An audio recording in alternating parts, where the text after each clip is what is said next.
Reincarnation and the Law of Karma by William Walker Atkinson, 1908. Chapter 9, The Argument for Reincarnation. Chapter 8 was the justice of reincarnation. This is Chapter 9, The Argument for Reincarnation. Excuse me.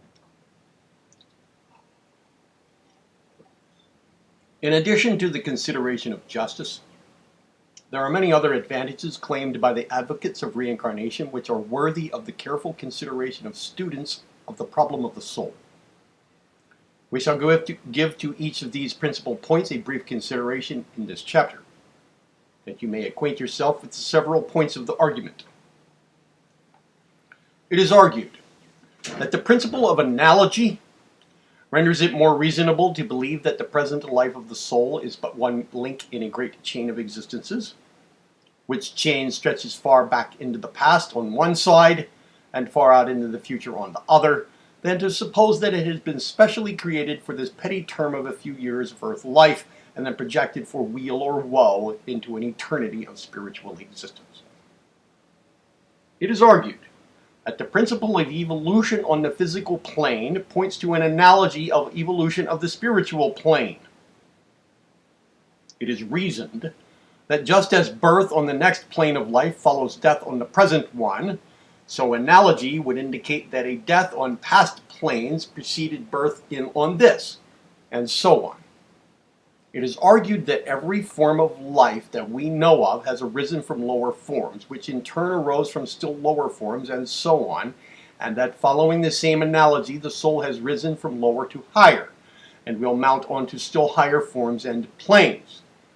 It is argued that special creation is unknown in the universe, and that it is far more reasonable to apply the principle of evolution to the soul than to consider it as an exception and violation of the universal law.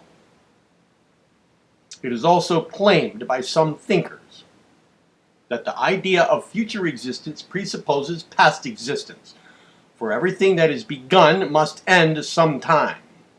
And therefore, if we are to suppose that the soul is to continue its existence in the future, we must think of it as having an existence in the past, being eternal at both ends of the earth life, as it were.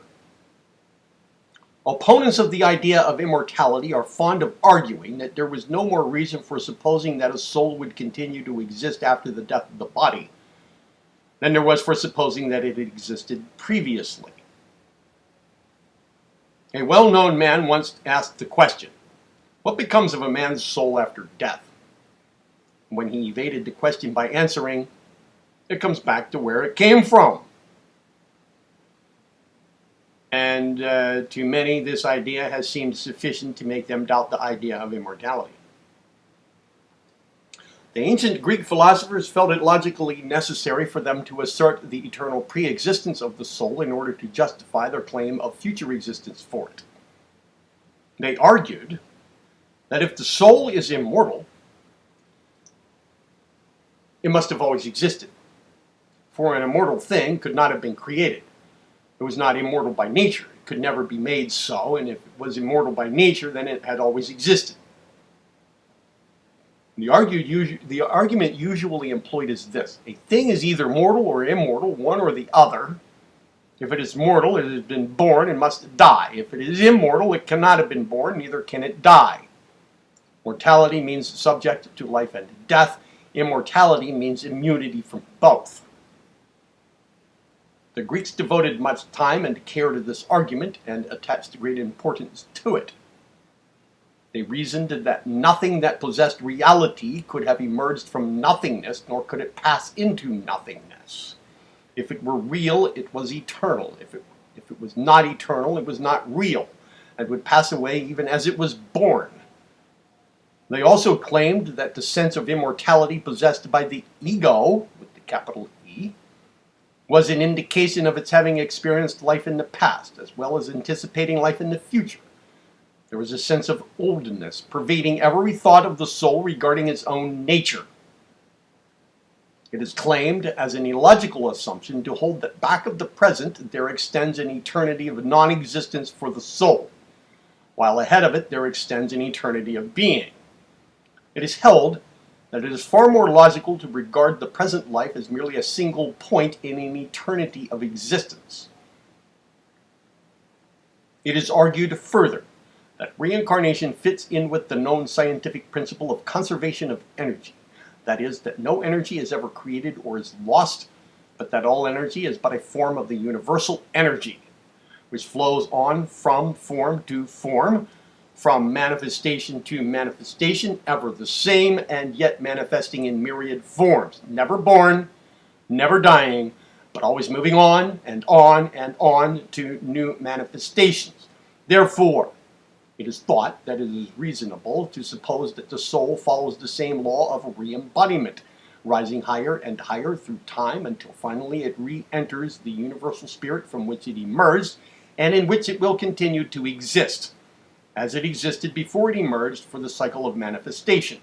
It is also argued that reincarnation brings life within the law of cause and effect, just as is everything else in the universe. The law of rebirth, according to the causes generated during past lives, would bring the existence of the soul within and in harmony with natural laws, instead of without and contrary to them. It is further argued that the feeling of original sin, of which so many people assert a consciousness,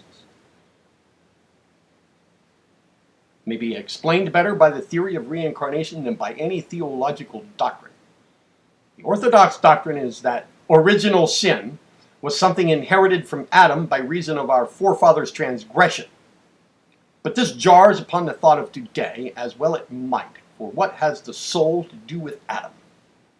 It did not descend from him, or from anything else but the source of being. There was no line of descent for souls, though there may be for bodies. What has Adam to do with your soul? If it came fresh from the mint of the Maker, pure and unsullied, how could his sin taint your new soul? Theology here asserts either arrant nonsense or else grave injustice. But if for Adam, we substitute our past experiences and the thoughts and deeds thereof, we may understand that feeling of conscious recognition of past wrongdoing and remorse, which so many testify to, though they be reasonably free from the same in the present life. The butterfly dimly remembers its worm state, and although it now soars, it feels the slime of the mud in which it once crawled.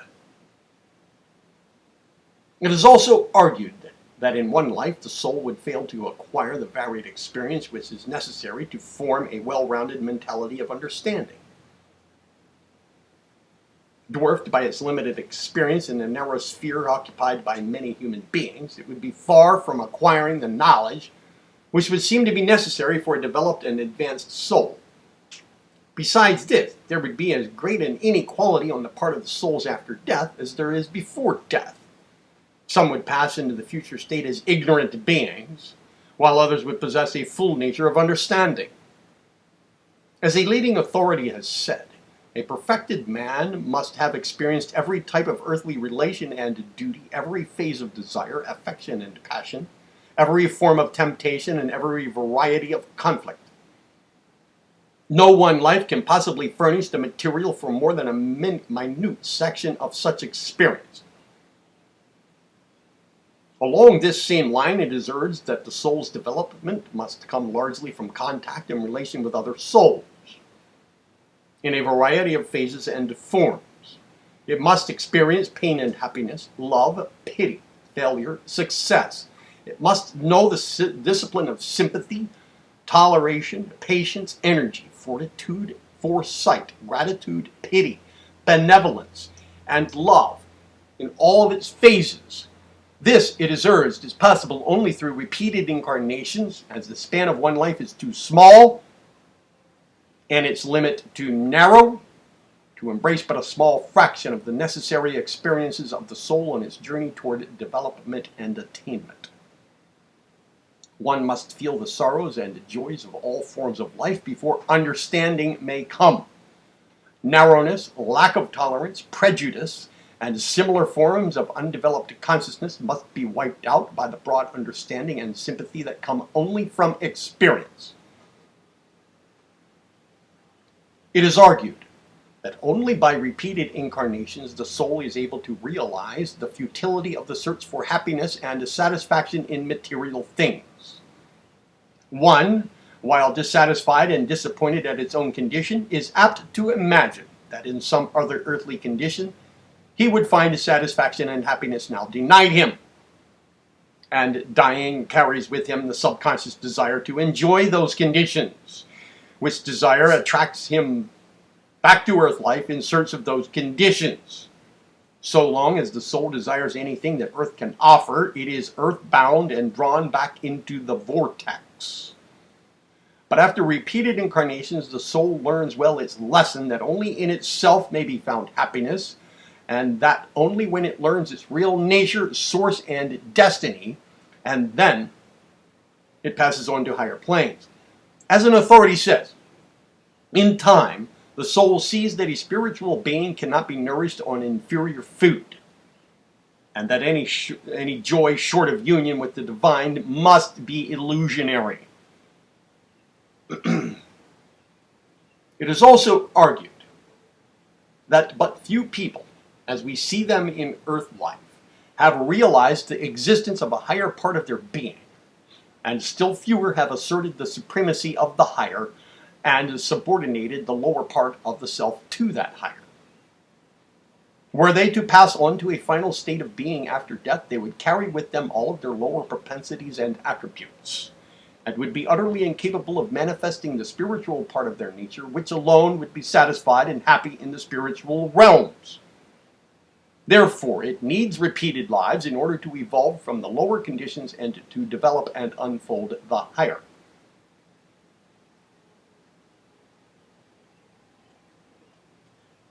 Touching upon the question of unextinguished desire, mentioned a moment ago, the following quotation from a writer on the subject gives clearly and briefly the reincarnationist argument regarding this point. The writer says, "Desire for other forms of earthly experience can only be extinguished by undergoing them. It is obvious that any one of us, if now translated to the unseen world, would feel regret that he had not tasted existence in some other situation or surroundings. He would wish to have known what it was to possess wealth and rank, or beauty, or to live in a different race or climate, or to see more of the world and society. No spiritual ascent could progress while earthly longings were dragging back the soul, and so it frees itself from them by successively securing them and dropping them. When the round of such knowledge has been traversed, regret for ignorance has died out." This idea of living out and outliving is urged by a number of writers and thinkers on the subject. J. William Lloyd says in his Dawn Thought on this subject, "You rise and overcome simply by the natural process of living fully and thus outliving, as a child its milk teeth, a serpent his sloth. Living and outliving, that expresses it. Until you have learned the one lesson fully, you are never ready for a new one." The same writer in the same book also says, "By sin, shame, joy, virtue and sorrow, action and reaction, attraction and repulsion, the soul, like a barbed arrow, ever goes on. It cannot go back or return through the valves of its coming. But this must not be understood to be fulfilled in one and every earth visit. It is true only of the whole circle voyage of the soul. In one earth trip, one life, as we say, it may be that there would nothing be but a standing still or a turning back, nothing but sin. But the whole course of all is on." End of quote. But there is the danger of a misunderstanding of this doctrine, and some have misinterpreted it and read it to advise a plunging into all kinds of sinful experience in order to live out and outlive, which idea is wrong and cannot be entertained by any true student of the subjects. however much it may be used by those who wish to avail themselves of an excuse for material dissipation. Mabel Collins, in her notes to Light on the Path, says on this subject, "Seek it by testing all experience. And remember that when I say this, I do not say yield to the seduction of sense in order to know it. Before you have become an occultist, you may do this, but not afterwards. When you have chosen and entered the path, you cannot yield to these seductions without shame. Yet you can experience them without horror. You can weigh, observe, and test them, and wait with the patience of confidence for the hour when they shall affect you no longer. But do not condemn a man that yields. Stretch out your hand to him as a brother pilgrim whose feet have become heavy with mire. Remember, O disciple, that great though the gulf may be between the good man and the sinner, it is greater between the good man and the man who has attained knowledge. It is immeasurable between the good man and the one on the threshold of divinity. Therefore, be wary lest too soon you fancy yourself a thing apart from the mass." And again, the same writer says, "Before you can attain knowledge, you must have passed through all places, foul and clean alike. Therefore, remember that the soiled garment you shrink from touching may have been yours yesterday, may be yours tomorrow. And if you turn with horror from it when it is flung upon your shoulders, it will cling the more closely to you. The self-righteous man makes for himself a bed of mire. Abstain, because it is right to abstain, not that yourself shall be cut clean." It is also argued that reincarnation is necessary in order to give the evolving races a chance to perfect themselves. That is, not through their physical descendants, which would not affect the souls of those living in the bodies of the races today, but by perfection and growth of the souls themselves. It is pointed out that to usher a savage or barbarian to the spiritual planes after death, no matter how true to his duty and his lights the soul had been, would be to work an absurd translation. Such a soul would not be fitted for the higher spiritual planes, and would be most unhappy and miserable there. It will be seen that reincarnationists make quite a distinction between goodness and advancement. While they recognize and urge the former, they regard it as only one side of the question, the other being spiritual growth and unfoldment. It will be seen that reincarnation provides for a spiritual evolution with all of its advantages, as well as a material evolution such as science holds to be correct. Concluding this chapter, let us quote once more from the authority on the subject before mentioned, who writes anonymously in the pamphlet from which the quotation is taken. He says, "Nature does nothing by leaps. She does not in this case introduce into a region of spirit and spiritual life a being who has known little else than matter and material life, with small compensation even of that. To do so would be analogous to transferring suddenly a plowboy into a company of metaphysicians. The pursuit of any topic implies some preliminary acquaintance with its nature, aims, and mental requirements. And the more elevated the topic, the more copious the preparation for it. It is inevitable that a being who has before him an eternity of progress through zones of knowledge and spiritual experience, ever nearing the central sun, should be fitted for it through long acquisition of the faculties which alone can deal with it. Their delicacy, their vigor, their penetrativeness, their unlikeness to those called for on the material plane show the contrast of the earth life to the spirit life. And they show, too, the inconceivability of a sudden transition from one to the other, of a policy unknown in any other department of nature's working, of a break in the law of uplifting through evolution. A man, before he can become a god, must first become a perfect man. And he can become a perfect man neither in 70 years of earth life, nor in any number of years of life from which human conditions are absent. Rebirth and re-life must go on till their purposes are accomplished. If indeed we were mere victims of an evolutionary law, helpless atoms on which the machinery of nature pitilessly played, the prospect of a succession of incarnations, no one of which gave satisfaction, might drive us to mad despair. But we have thrust on us no such cheerless exposition.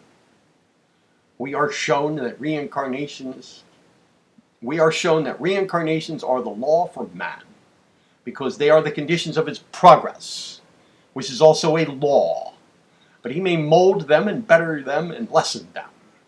He cannot rid himself of the machinery, but neither should wish to. Endowed with the power to guide it for the best, prompted with the motive to use that power, he may harmonize both his aspirations and his efforts with the system that expressed the infinite wisdom of the Supreme, and through the journey from the temporal to the eternal tread the way with steady feet, braced with the consciousness that he is one of an innumerable multitude, and with the certainty that he and they alike, if they so will it, may attain finally to that sphere where birth and death are but memories of the past. In this chapter, we have given you a number of the arguments favorable to the doctrine of reincarnation, from a number of sources. Some of these arguments do not especially appeal to us personally for the reason that they are rather more theological than scientific, but we have included them that the argument may appear as generally presented, and because we feel that in a work of this kind we must not omit an argument which is used by many of the best authorities, simply because it may not appeal to our particular temperament or habit of thought. To some, the theological argument may appeal more strongly than would the scientific, and it very properly is given here. The proper way to present any subject is to give it in as many aspects and as it may appear from varied viewpoints. Chapter 10 will be the proofs of reincarnation.